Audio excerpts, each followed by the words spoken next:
Harald Beck has his office in the building just next to mine. Professor Beck is a world-traveling zoologist.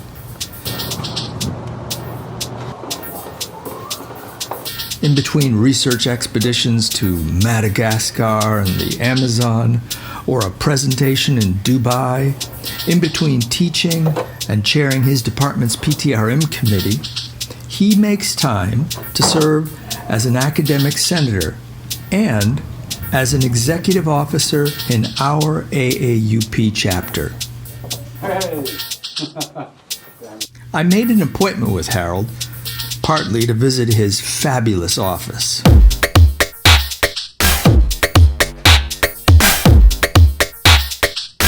I also wanted him to tell me about how self-governance contributed to the Towson University's new family support plan.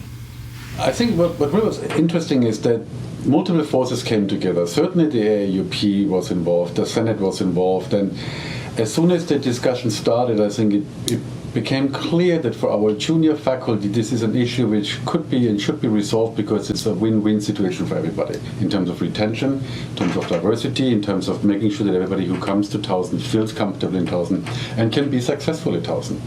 And by sort of seeing how that story rolled out and suddenly people who might not have been on your side or agreed with the story, so suddenly sort of say, it makes sense actually. This is really a win-win for the administration, as it's for the faculty, as it's for the institution. Coming from Europe, I mean, we do have those social programs.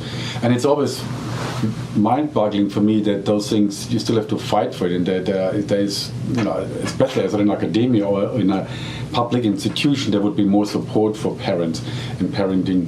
What's your memory of the first person who brought it up, and what was the moment?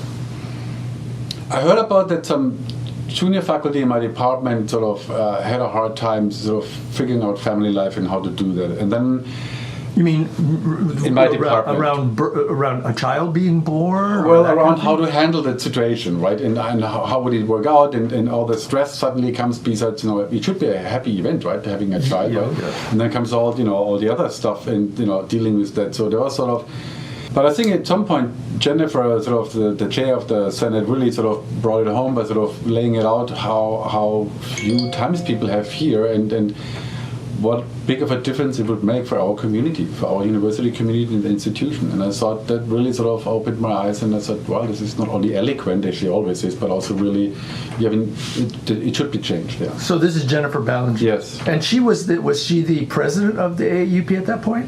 I think initially it might have started when she was the president. Yeah. Again, it was a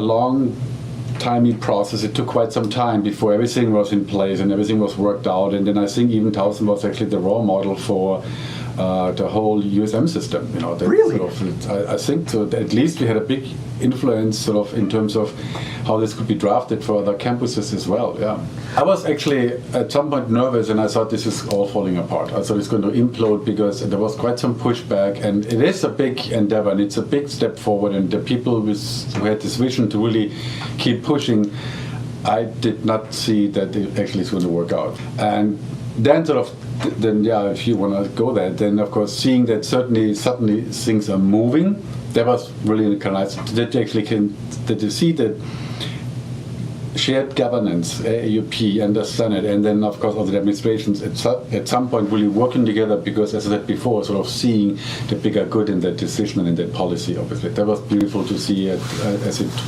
turned out. I had a colleague of mine here who, as a father, was able to go and leave.